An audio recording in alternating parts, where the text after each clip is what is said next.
Hello and welcome two strings of life, जहाँ पे हम बायोलॉजी रिलेटेड सारे टॉपिक्स को डिस्कस करते हैं। इस प्लेलिस्ट में हम लोग क्लास 9 का chapter improvement in food resources related to plants discuss कर रहे हैं। और आज की इस वीडियो में हम लोग देखेंगे what is plant breeding, hybridization, advantages, disadvantages etcetera. So without any further ado let's begin. Plant breeding. तो प्लांट ब्रीडिंग एक टेक्निक है जिसमें नई तरह की प्लांट वेराइटीज को प्रोड्यूस किया जाता है by introducing desirable characteristics into them. मतलब प्लांट की नए नए तरह की वेराइटीज को बनाया जाता है। और नई वेराइटीज कैसे? ऐसी वेराइटीज जिनमें ज्यादा से ज्यादा डिजायरेबल कैरेक्टरिस्टिक्स हों, ठीक है।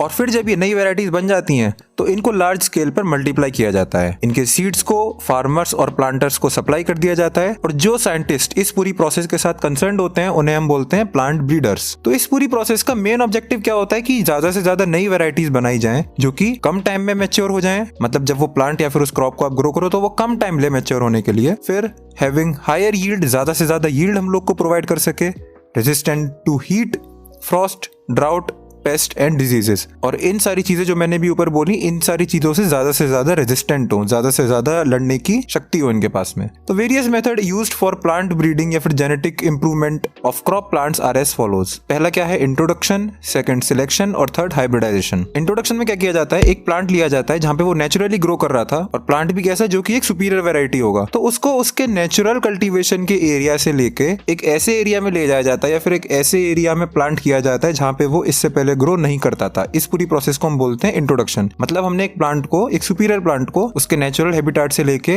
नए हैबिटेट में इंट्रोड्यूस कर दिया। That's why the name introduction, ठीक है। तो जो सुपीरियर प्लांट है इसको हमने ऑब्टेन कर लिया एक अलग एनवायरनमेंट से और इसको नए एनवायरनमेंट के लिए एक्लेमेटाइज्ड किया गया। एक्लेमेटाइज्ड मतलब वहां की सॉइल, वहां की क्लाइमेटिक कंडीशंस को इतना ही इक्विवेलेंट रखा गया जैसा कि वो अपने नेचुरल कल्चर में था। और जनरली कोशिश की जाती है कि ऐसे एनवायरनमेंट में स्विच किया जाए जो कि भले ही नया हो बट पुराने वाले से मिलता जुलता हो, ठीक है। जैसे आपने कंट्री चेंज कर दिया बट आपने क्लाइमेट उसी तरीके की दी। तो इस प्रोसेस को हम लोगों ने बोला इंट्रोडक्शन।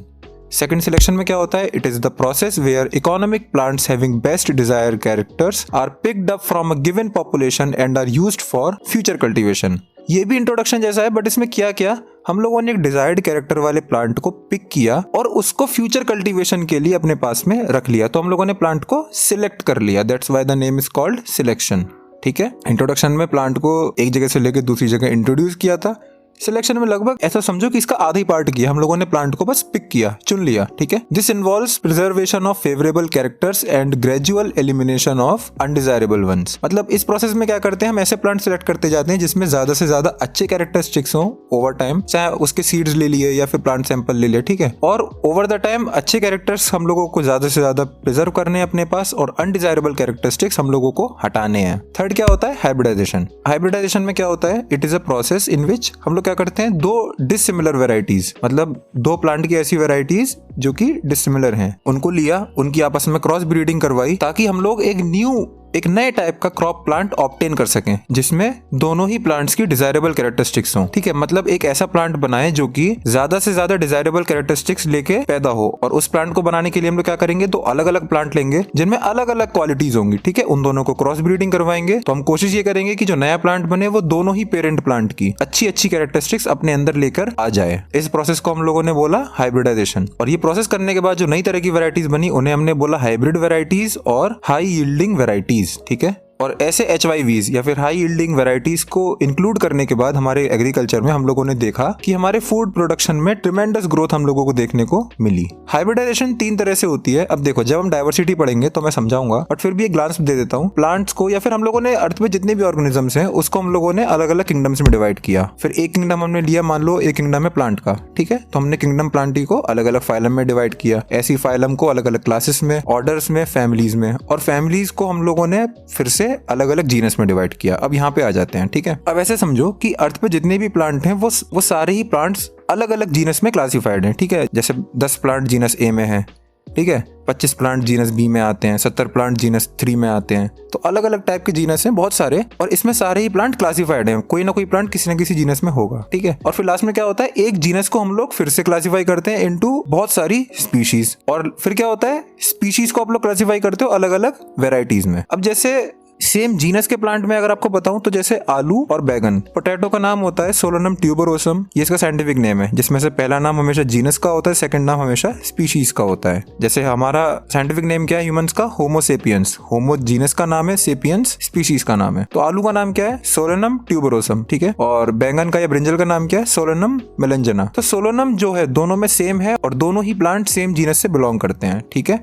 लेकिन दोनों क्या हो गए, अलग अलग स्पीशीज के हो गए, क्योंकि दोनों का स्पीशीज वाला नेम क्या है, डिफरेंट है। और स्पीशीज के अंदर भी एक क्लासिफिकेशन होता है वैरायटीज का। जैसे आप समझो कि अब डॉगीज हैं, ठीक है, सारे कुत्ते एक ही स्पीशीज के होते हैं, लेकिन उनके अंदर वैरायटीज, उनके अंदर ब्रीड्स अलग अलग होती हैं, जैसे जर्मन शेफर्ड हो गया, लैब्रा हो गया, ठीक है। तो इस तरीके से क्लासिफिकेशन है। तो 3 तरह से हम लोग हाइब्रिडाइजेशन को अचीव करते हैं। एक तो हो गया इंटरवेराइटल।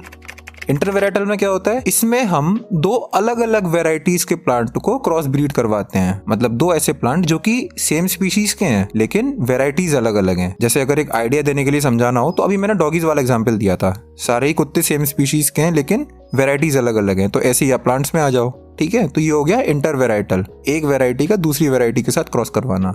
सेकंड हो गया इंटरस्पेसिफिक, मतलब ऐसे प्लांट जो कि सेम जीनस के हों लेकिन अलग अलग स्पीशीज के हों, इनको क्रॉस ब्रीडिंग कराने को हम क्या कहते हैं, इंटरस्पेसिफिक। और थर्ड हो गया इंटरजेनिक, मतलब ऐसे प्लांट जो कि अलग अलग जीनस के हों, उनको क्रॉस ब्रीड कराने की प्रोसेस को हम बोलेंगे इंटरजेनिक हाइब्रिडाइजेशन। सेकंड है मैकेनिज्म ऑफ हाइब्रिडाइजेशन। हाइब्रिडाइजेशन कराते टाइम हम लोग 2 स्टेप्स में चीजों को कैरी आउट करते हैं। पहला हो गया सिलेक्शन ऑफ पेरेंट प्लांट्स और नेक्स्ट हो गया cross breeding. Selection of parent plant में हम लोगों ने क्या किया, हमने 2 ऐसे क्रॉप प्लांट्स चुने जिनके अंदर अच्छे या फिर डिजायरेबल कैरेक्टरिस्टिक्स हैं। जैसे हमने एक प्लांट चुन लिया जो कि हाई यील्ड प्रोवाइड करता है, ज्यादा से ज्यादा प्रोडक्शन देता है, और सेकंड हमने प्लांट चुना जो कि यील्ड तो कम देता है लेकिन डिजीजेस से रेजिस्टेंट है। और फिर सेकंड स्टेप में हम लोगों ने क्रॉस ब्रीडिंग करवाई। इसमें क्या होता है, मेल पेरेंट प्लांट के या फिर मेल प्लांट के फ्लावर से पॉलन ग्रेन्स को उठा के हम लोग फीमेल प्लांट के फ्लावर पे ट्रांसफर कर देते हैं, ठीक है। तो ये प्रोसेस होती है जिसके थ्रू प्लांट्स रिप्रोड्यूस करते हैं, जिसे हम बोलते हैं pollination. Pollination is an essential process for reproduction in plants. और इसकी वजह से क्या होता है, it helps in incorporating the good characters from both the crop plants. मतलब दोनों ही जो पेरेंट प्लांट थे उनके गुड कैरेक्टर्स को मिलाने के लिए हम लोगों ने ये प्रोसेस की, क्रॉस ब्रीडिंग या फिर ओवरऑल हाइब्रिडाइजेशन। अब हाइब्रिडाइजेशन के हर चीज की तरह एडवांटेजेस और डिसएडवांटेजेस दोनों ही हैं। तो एडवांटेजेस देखते हैं।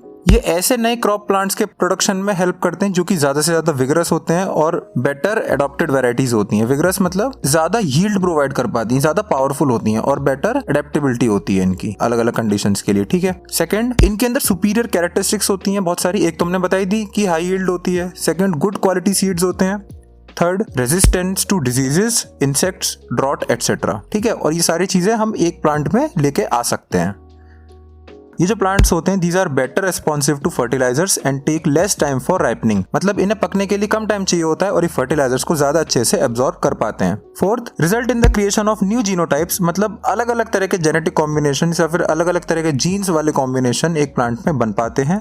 और जो HYVs होते हैं, हाई यील्डिंग वैरायटीज, वो जनरली डॉर्फ होते हैं। डॉर्फ मतलब छोटी हाइट के। तो इसकी वजह से क्या हो पाता है, ये प्लांट्स स्ट्रॉन्ग विंड और इवन स्ट्रॉन्ग रेन्स को सर्वाइव कर लेते हैं। अगर हाइट छोटी होगी तो फिर विंड और रेन से फर्क थोड़ा कम पड़ता है। बट इनकी डिसएडवांटेजेस भी हैं। They produce sterile hybrids in some plants. Sterile hybrids मतलब एक हाइब्रिड प्लांट तो बन गया जो कि अच्छी यील्ड दे रहा है और डिजीज रेजिस्टेंट है, लेकिन अब वो आगे रिप्रोड्यूस नहीं कर सकता, उस प्लांट की रिप्रोड्यूस करने की कैपेबिलिटी नहीं बची, ठीक है। तो उसको हमने बोला sterile. It is a tedious, time consuming and expensive procedure. Tedious मतलब बहुत मेहनत वाला काम है, बहुत टाइम कंज्यूमिंग है और काफी महंगा भी रहता है। और एक और चीज थर्ड, इसको करने के लिए एक एक्सपीरियंस्ड प्लांट ब्रीडर या फिर एक एक्सपीरियंस्ड एग्रीकल्चरल साइंटिस्ट की जरूरत पड़ती है। ये हो गए डिसएडवांटेजेस। इसके अलावा एक चौथा तरीका और है। अभी तक हमने क्या देखा, इंट्रोडक्शन, सिलेक्शन, हाइब्रिडाइजेशन और एक और है जेनेटिक इंजीनियरिंग। इसमें क्या होता है, एक ऐसा प्लांट जिसमें सुपीरियर क्वालिटीज हैं उसका जीन लेते हैं हम लोग और उस जीन को अलग अलग प्लांट्स में इम्प्लांट कर देते हैं, ताकि क्या हो सके, जो पुराने प्लांट के कैरेक्टरिस्टिक्स थे उनके जीन हम लोगों ने अगर ट्रांसफर कर दिए तो फिर नए प्लांट्स में भी वो वाले कैरेक्टरिस्टिक्स हम लोगों को आगे से देखने को मिलेंगे। और इस तरह के प्रोसेस को हम लोग बोलते हैं जेनेटिक इंजीनियरिंग या फिर रिकॉम्बिनेंट DNA टेक्नोलॉजी।